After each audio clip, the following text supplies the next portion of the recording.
The rest of the story can almost be passed over. With Diana gone, my life returned to normal, with school and my friends not remembering what had happened.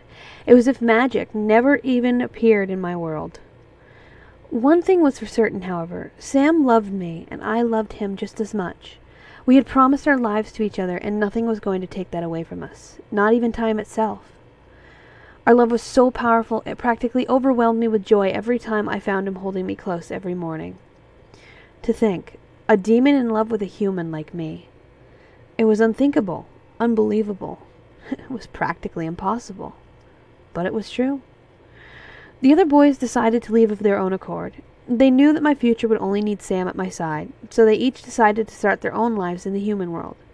Sam understood perfectly, wishing his brothers the best.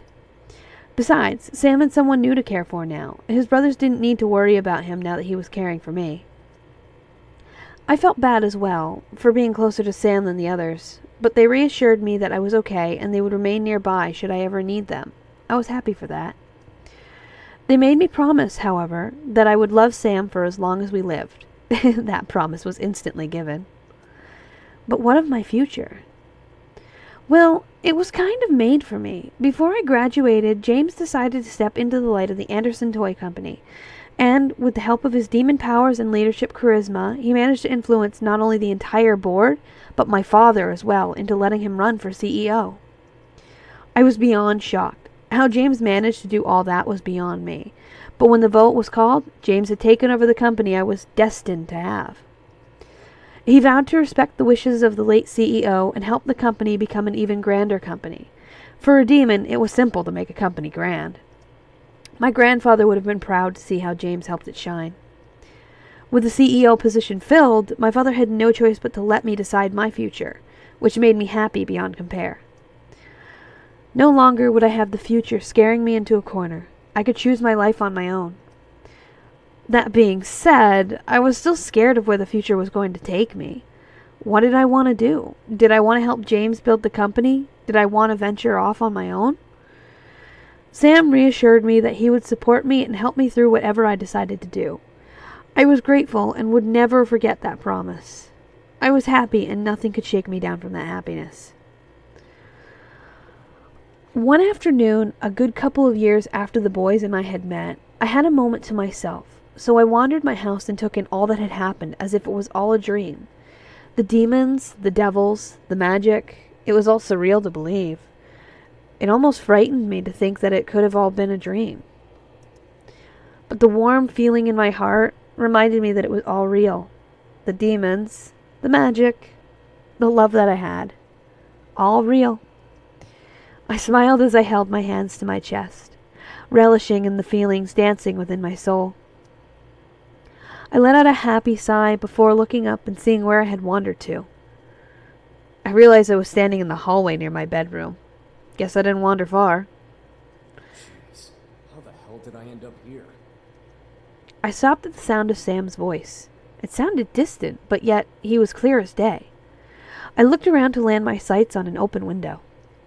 He must be on the roof again. I tiptoed over and listened further, wanting to know what he meant. It's been years and I still can't believe I'm here. To think I wanted to leave in the first place. I'm such an idiot. I smiled. I quickly remembered when we had first met. He was my first kiss, after all.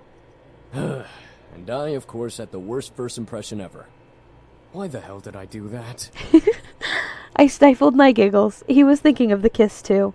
It was adorable to hear him reminiscing and mentally slapping himself. Meh. I guess I can't take back the past. I can only make sure she gets what she deserves from now on. Huh? I didn't understand. He already gave me everything I wanted. He was practically mine already. What more could he give me? All right, Sam. No more fuck-ups. I'll call up James and learn how to be a proper man. I need to be strong enough to support her no matter what comes our way. I could not believe what I was hearing. Sam was willing to change for me? I felt both honored and guilty.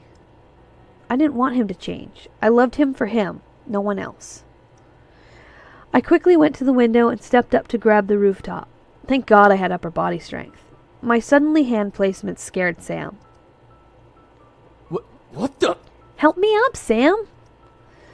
Sam looked down at me in surprise before grabbing my arms and lifting me up to the roof with him. However, I landed once again in his lap with his arms around me. What the hell are you doing, and how long were you there? Long enough to hear everything, Sam. I don't want you to change. Sam stared, looking lost at what to say at my words as I caressed his cheek with a smile. It was true, though. He had faults, sure, but who didn't? I enjoyed his company and adored every part of his personality. Sam gently moved his head and buried his face in my palm, closing his eyes and absorbing what I had said. He gently opened his eyes partially, staring past my hand. You do realize that I'm a brute, right? That was my nickname in the Abyssal Plains. I'm a brute. A monster.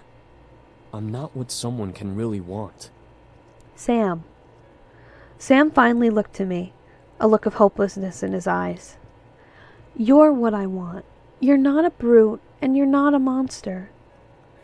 I gently guided Sam's face down with my hands and kissed him softly, reminding him of my touch and reaffirming my words. He stared at me as if his greatest wish had come true. I fought back a giggle at the sight. Sam gently pulled me to him, hugging me to his chest. I nuzzled into Sam's chest, hearing his gentle heartbeat and memorizing its tempo. You've chained the monster deep inside this sick and sinful body of mine. You know the song? Sam chuckled softly, the sound of his laughter sending happy waves down my spine. Sam smiled down at me and kissed the top of my head. It's your ringtone, doofus. I've practically memorized it. I smiled and giggled up at Sam. It was adorable to see him like this. I then felt bold and straightened up to tower over Sam a little. Hey, what are you... I simply smiled before kissing Sam's forehead, then, very gently, over his eyelids. I love you, Sam. Sam held me and closed his eyes. I could tell he didn't want to let me go. I love you too. I didn't want to wake up if this was indeed a dream. I felt light as a feather, not wanting to ever let go of this man in my arms. There were no words that could describe the emotions within me. I felt joy, happiness, ecstatic, high, all at once. Here I was holding the man I would be with forever, under the beautiful orange sky on the roof of my mansion. I had gained the heart of a demon, no, of a man I loved. I vowed to cherish and love him for the remainder of my days and beyond. Could a demon love a human forever? I knew Sam would, and that was my happily ever after.